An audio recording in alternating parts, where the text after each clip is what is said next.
حي على الصلاة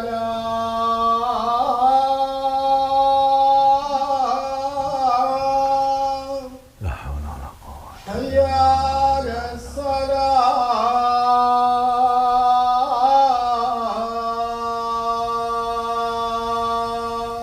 لا حول ولا قوة.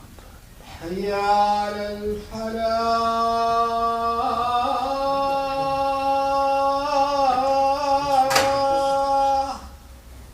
لا حول ولا قوة. حي على الفلاح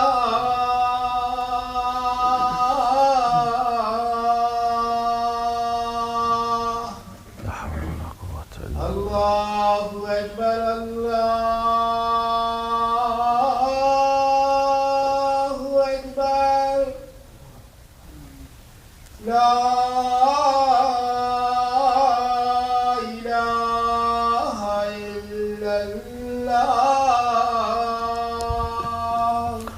الله أكبر الله أكبر لا إله إلا الله. إن الحمد لله نحمده سبحانه ونستعينه ونستغفره ونعوذ بالله من شرور أنفسنا ومن سيئات أعمالنا.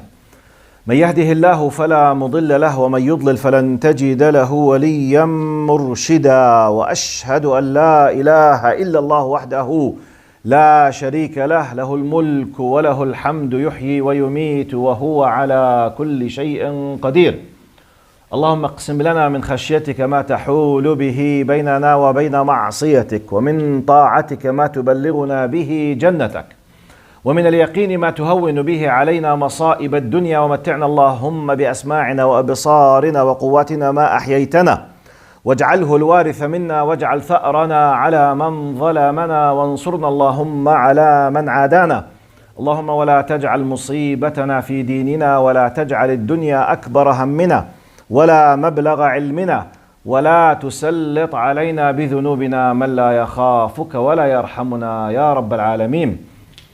إن الله يأمر بالعدل والإحسان وإيتاء ذي القربى وينهى عن الفحشاء والمنكر والبغي يعظكم لعلكم تذكرون. وأصلي وأسلم على مبعوث رحمة للعالمين سيدنا محمد بن عبد الله وعلى آله وصحبه ومن والاه وعنا معهم إلى يوم الدين. أما بعد، عباد الله، السلام عليكم ورحمة الله وبركاته. In the name of Allah subhanahu wa ta'ala, the most compassionate, the most merciful, all praise and thanks are due to Him, and peace and blessings be upon His beloved Prophet Muhammad sallallahu alayhi wasallam. He who is guided by the will of Allah, no one can misguide him, and he who is misguided, no one can guide him except Allah subhanahu wa ta'ala. I do bear witness that there is no God but Allah, and Muhammad is His messenger. Respected brothers and sisters, today's quick short topic, because the Asr is just in 25 minutes, so we need to finish in 20 minutes. We start inshallah the Jum'ah. Once we are finished, inshallah, we will pray the Asr. In this short time, I wanted to share you with a simple experience happened with me yesterday. I was invited to sit with a group of youth from our youth, boys and girls, average of 15 to 18 years. So high school students. They are all Muslims. All of them, they are Arabs. So they asked me that we have some questions. So please, can you help us to answer the questions of those? It was pre-arranged. So I received 40 questions. 5 of them about who created Allah. It is a valid question for our youth. Maybe my age, we don't think about this question. Who created Allah, ya ammi? Who created Allah, ya ammi? How dare you ask this question? In our age, no one used to ask this question. Whether we like or not, this is a question that many youth are asking for many reasons. One of the reasons, it's the big umbrella of materialistic world in the social media. Big. And their peers, friends, close to them, some of them they are atheists, some of them they are agnostics. When I say agnostics, agnosticism means a person either he is not still sure whether there is God or there is no God. He is in the middle of nowhere. He's not an atheist in the status of refusing God, and he is not a believer. This is the agnostic. Or someone, he believes in God, however, he's not sure with which religion is true. He's in the middle of nowhere, has not decided yet which religion to follow. So he's a skeptic, agnostic person. Many youth in the West, they are agnostics, atheists or agnostics, or traditionally their parents used to be Jew or Christians or whatever, but practically they are secular people. They don't care with the religion. So this is the environment of your kids, for your youth. All the time, this is what they are listening to. Hey, how do you believe in something you don't see? Hey, is everything created? Yes. Okay, who created the one who created you? Yes, valid question. Yes, well, no, it started this. So I'm standing before you today just to give you simple ways. This is not an academic lecture. We are not having plenty of time to bring big evidences and PowerPoint. However, I enjoyed sitting with the youth and I found it very useful. So I want just to convey one or two simple ways how to argue in a very wise way, academic, scientific, based, logical way to deal with your kids at home. Number one, please, if this question was raised by your daughter or your son, don't be angry. أعوذ بالله, how come? No. This is a valid, this is the environment around them. Okay, daddy, that's it. You say everything is created. Who created Allah? Right. Let me give you these simple steps how to deal with this question. Okay? Now, simple level. You can use the following argument. This is a wrong question. Why? Because by default, once you said who created, by default, you are admitting that there is a creator. Because you are asked who created. By default, your mindset is admitting a creator. A creator is not created because he is the creator. This is the simple level. Simple level. By default, your mind is designed. Next level. If this is not satisfying for him or her, let's go to upper level now. Upper level. We are created on the mindset that we realize that there is a creation around us. Okay? Right. Sorry. Sorry, your mind has been. Now the second argument. Your mind was designed on a base that refuses by default but to have a creator. How? I'll prove it to you now in a simple example, which means God created us in a way we do accept by default that there is just one creator and everything is created. They say for the sake of argument, let's imagine my son is asking me now, Dad, who created God? For the sake of argument, I will tell him God number 2. What is next question? Who created God number 2? Type. God number 3.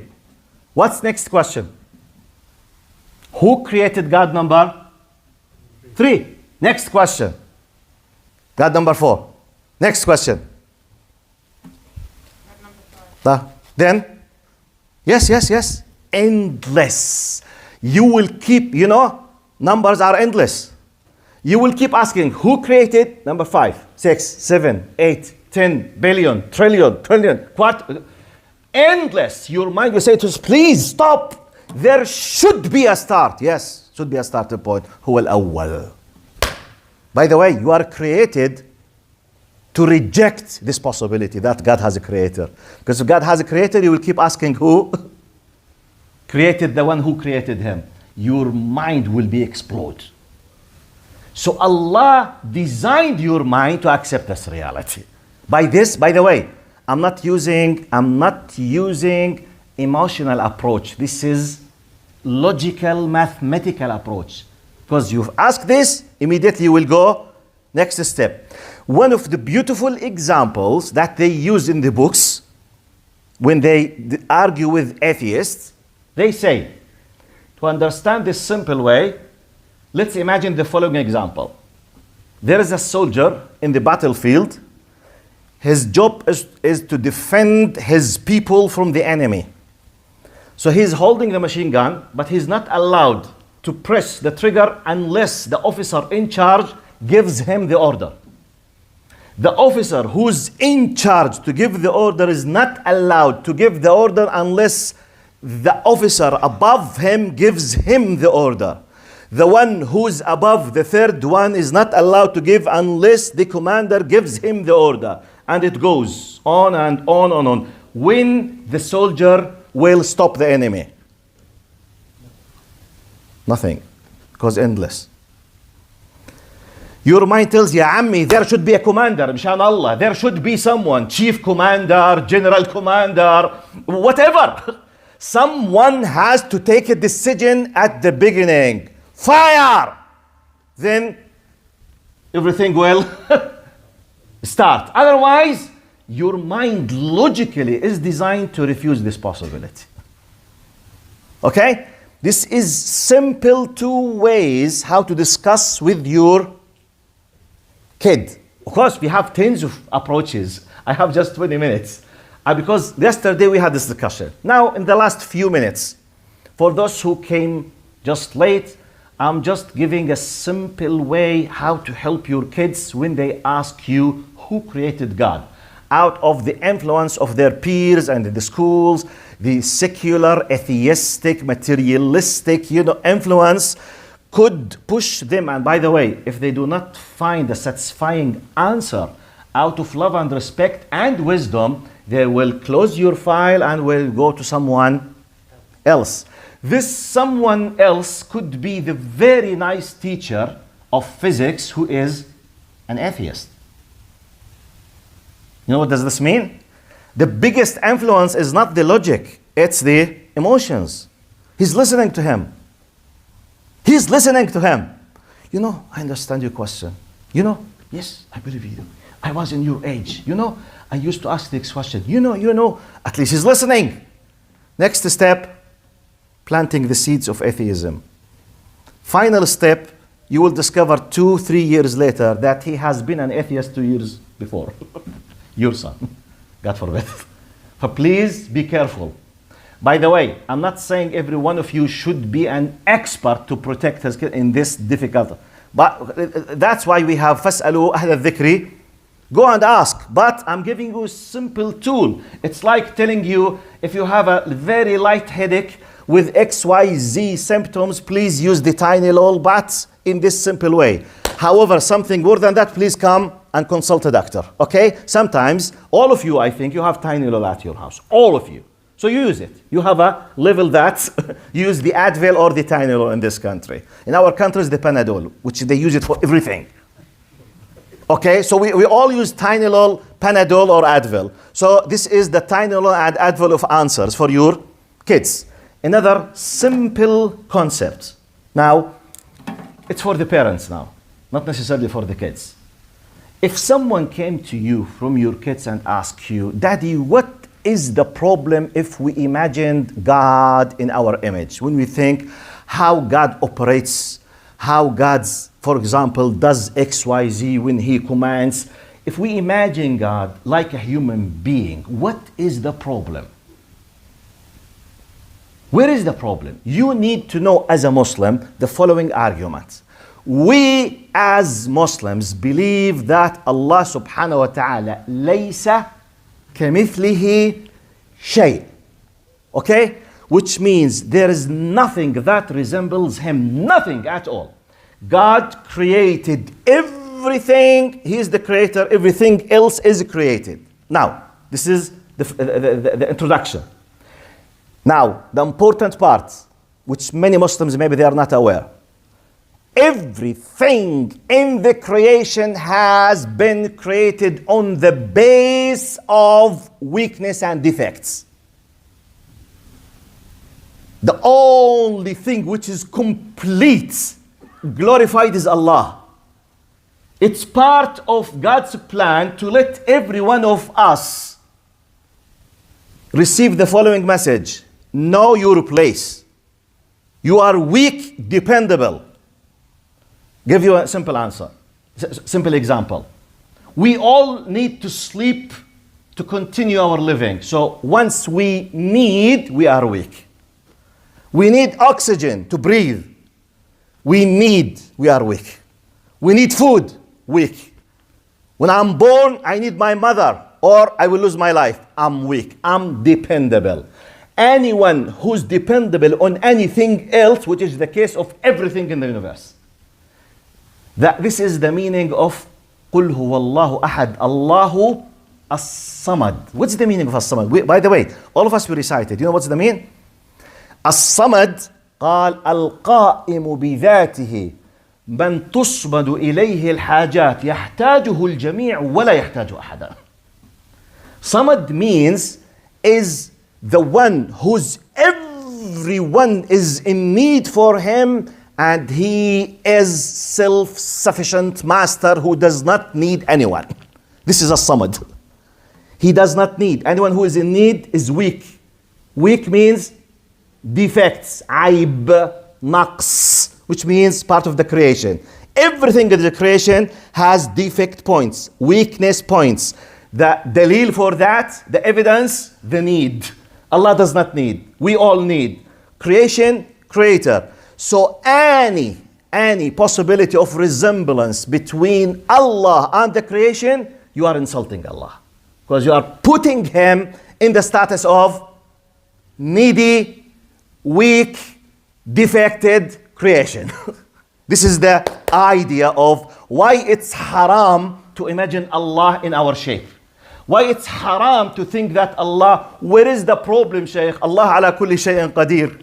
We know that Allah qadir, but Allah does not put him in this, like Sheikh Ahmed Deedat, may Allah descend his mercy upon him.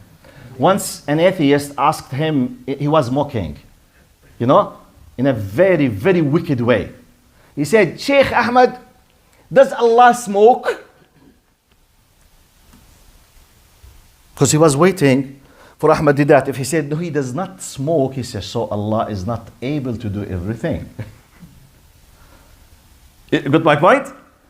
So Ahmed Deedat said, no. He said, why? He said, because Allah does not do silly things.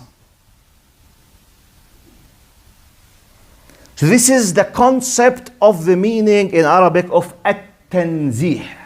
تنزه الله عن كل ما يخطر على بالك. Whatever could be coming to your mind, you do glorify Allah. ليس كمثله شيء. It's not a philosophy.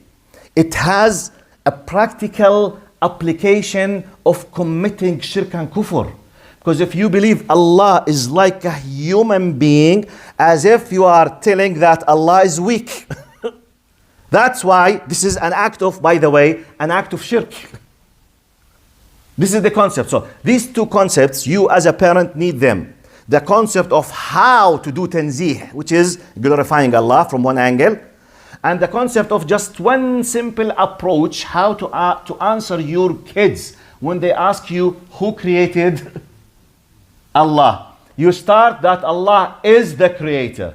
The creator should not be like the creation. You use second one, then use the two examples of, for example, the soldier or the number or whatever. One of the beautiful examples that some people they use, they say, because some people argue, they say, you see, he created us, we should be like him. He created us on the image of himself, out of influence of some, fabricated or corrupted religions.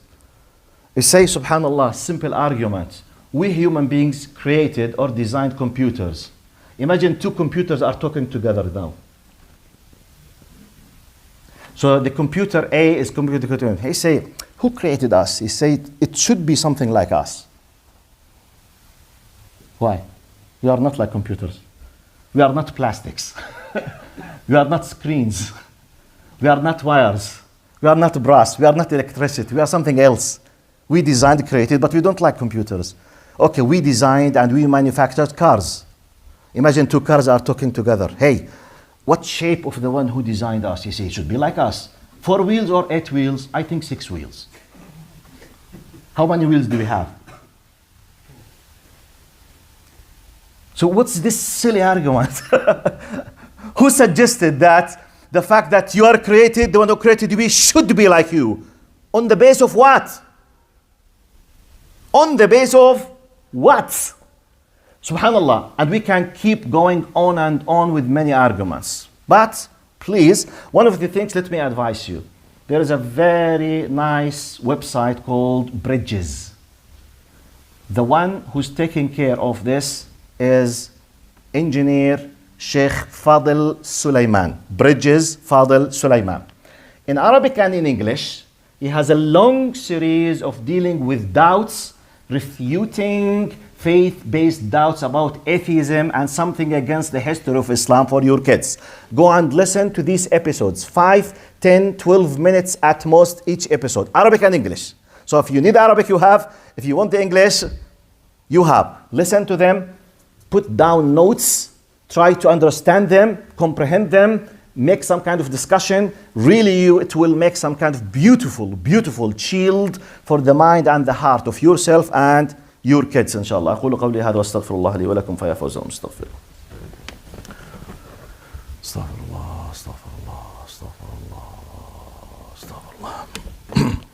إن الحمد لله نحمده سبحانه ونستعينه ونستغفره ونعوذ بالله من شرور أنفسنا ومن سيئات أعمالنا. من يهده الله فلا مضل له ومن يضلل فلن تجد له وليا مرشدا. وأشهد أن لا إله إلا الله وحده لا شريك له له الملك وله الحمد يحيي ويميت وهو على كل شيء قدير. اللهم ارحمنا فوق الأرض وتحت الأرض ويوم العرض عليك يا كريم. اللهم إنا عبيدك أبناء عبيدك أبناء إمائك نواصينا بيدك ماض فينا حكمك عدل فينا قضاؤك. نسألك بكل اسم هو لك سميت به نفسك أو أنزلته في كتابك أو علمته أحدا من خلقك أو استأثرت به في علم الغيب عندك أن تجعل القرآن العظيم ربيع قلوبنا وجلاء أحزاننا وذهاب همومنا وغمومنا يا رب العالمين. إن الله يأمر بالعدل والإحسان وإيتاء ذي القربى وينهى عن الفحشاء والمنكر والبغي يعظكم لعلكم تذكرون. وأقم الصلاة. Before we start, Asr will start in a few minutes inshallah. Once we finish the Jum'ah inshallah, we will adhan for Asr and we play Asr inshallah.